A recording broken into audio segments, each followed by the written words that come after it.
Quem poderia imaginar que no antigo CEF e na AIMA existia uma quadrilha que estava atuando para a liberação de uma forma mais facilitada de documentação aqui em Portugal? Eu sei que esse é o tipo de vídeo que vai ter um monte de gente espumando aqui nos comentários. Eu vou dar continuidade para aquilo que eu já tenho falado.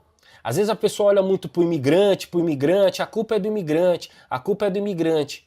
Mas como eu já falei em outros vídeos, eu vou continuar falando aqui, a culpa é de Portugal. Fala pessoal, tudo bem? Aqui é o Nick para mais um vídeo nesse canal Nick em Portugal. Se você não é inscrito, dá uma força aí pra gente. A gente quer chegar na meta dos 15 mil esse ano, eu preciso da sua ajuda. Fica aí ouvindo papo furado, conversinha furada. Comprei carro de 500 euros. Ai, olha quanto é que custa um queijo aqui no Pingo Doce. Isso não vai mudar a sua vida, tá? Você que pretende vir pra cá, ou você que já tá aqui e agora tá vendo como que é a realidade, você fala, rapaz, mas bora pra esse vídeo, eu vou ler a matéria e depois eu vou dar as minhas impressões. Se você tá nesse canal aqui, você quer saber as minhas impressões.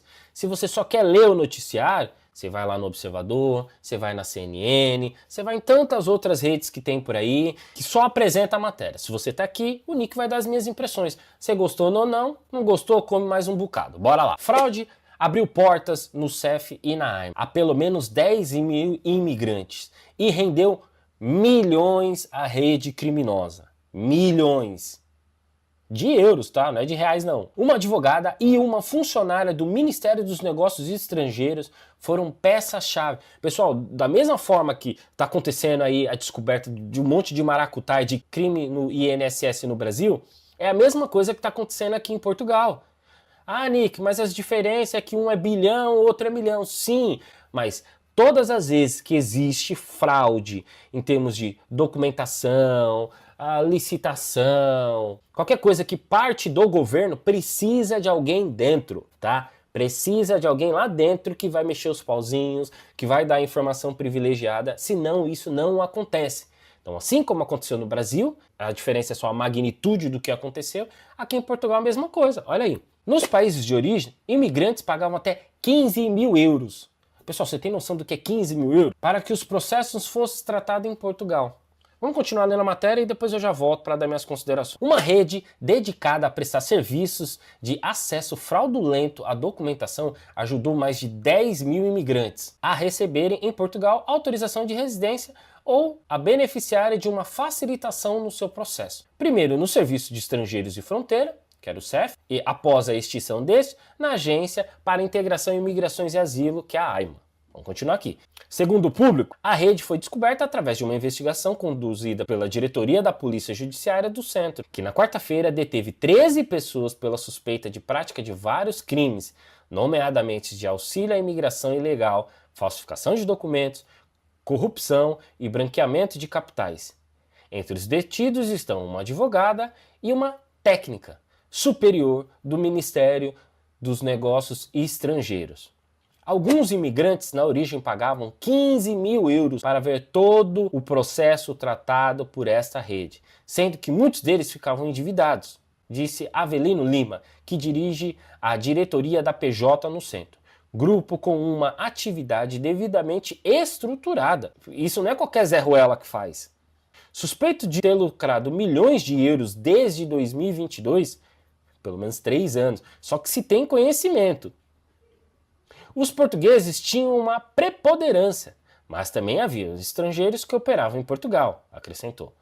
Aos imigrantes eram-lhes prometidos contrato de trabalho e acesso com facilidade ao número de identificação fiscal, número de segurança social, número de utente do serviço de saúde, tradução e certificação dos registros criminais. Então bora lá que agora o Nick vai dar as opiniões dele. Repito, pessoal, assim como no Brasil, aqui em Portugal não é muito diferente. Pessoal, às vezes o que muda de algumas coisas que acontecem aqui em Portugal é só o tamanho.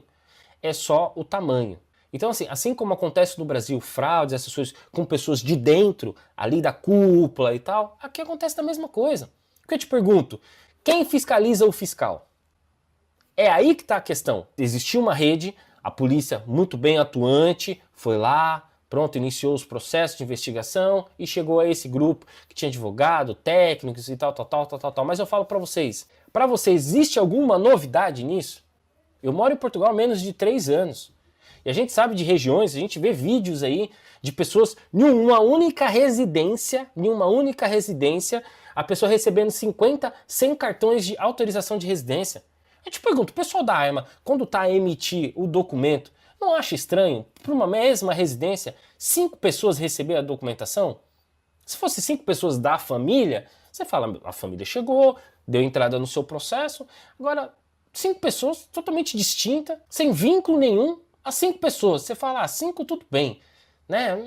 Um grupo de amigos que veio tentar a sorte em Portugal, aí você vê 10, você vê 20, você vê mostrando o pessoal recebendo cartas do CTT assim, um bolo com 50, com 100, com 200 documentos para o mesmo local. Será que lá na AIMA, quando dispara, quando é registrada a documentação, que aí você precisa colocar o seu sítio, a sua morada, será que as pessoas não conseguem identificar? Rapaz, a gente já emitiu mais de 50, já emitiu mais de 100, será que não dava para investigar isso?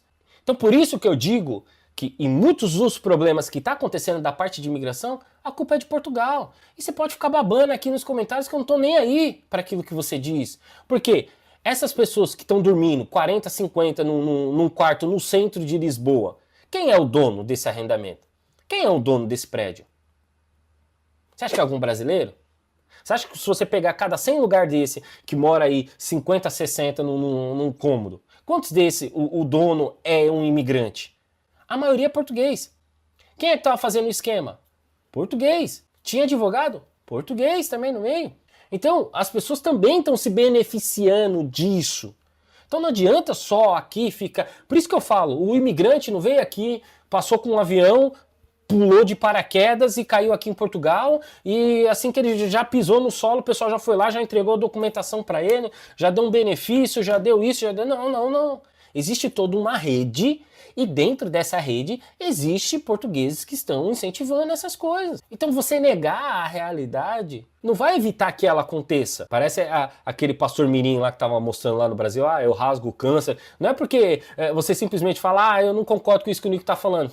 Você não concordar, não vai mudar o facto, como dizem aqui, o facto, de que portugueses incentivam. Tem muitos portugueses que hoje, ao invés de alugar, por exemplo, uma casa, igual aqui o Nick mora, o Nick, a esposa e um filho. Aí fala, opa, por que eu vou alugar um T3 para uma família só? Vai pagar 700 euros? Sendo que eu posso pegar cada quarto e colocar 4 a 5 pessoas, como é um T3, então eu meto logo 15. Dessas 15 pessoas, se eu cobrar 200 ou 300 euros, quanto que esse português não ganhou? Tá entendendo? Então existe também a participação em todos os setores. Porque tá todo mundo ganhando. Uns estão ganhando de forma legal, outros nem tão legal assim. Então, pessoal, desculpa, eu sei que as pessoas não gostam quando fala isso, mas se você não aceitar o dado da realidade, a chance de você querer mudar isso se torna cada vez mais utópico e mais difícil, porque você precisa primeiro reconhecer. Não adianta você só ficar falando, que é o imigrante. Tá bom, o imigrante chega, quer ir morar. Quem é que tem casa aqui para arrendar?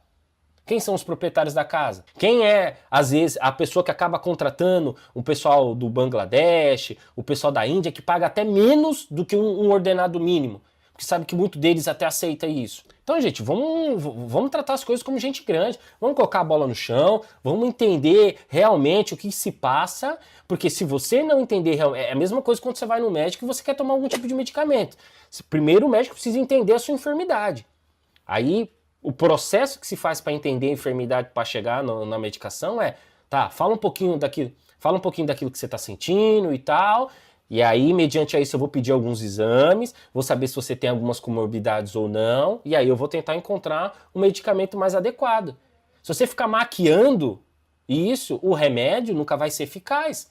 Então, tem português que está ajudando na parte de contratação desses imigrantes, pagando até menos do que o salário mínimo e se beneficiando disso? Tem. Tem português que aluga a casa para 15 pessoas morarem num quarto só? Tem. Tem português envolvido com escritório de advocacia para facilitar esse tipo de coisa? Tem. Tem português da parte técnica lá de dentro do CEF, do antigo CEF, lá de dentro da AIMA, para facilitar esse tipo de coisa? Também tem. Esse é o dado da realidade, tá? Então, se não atuar nisso também, não adianta só ficar aí abrindo a boca, imigrantes, chega disso, e papapá. Ou você conserta as coisas dentro de casa. E também não vem aqui com esses papinhos, mas você é imigrante, você não tem que dar orientação pra gente, a gente que cuida.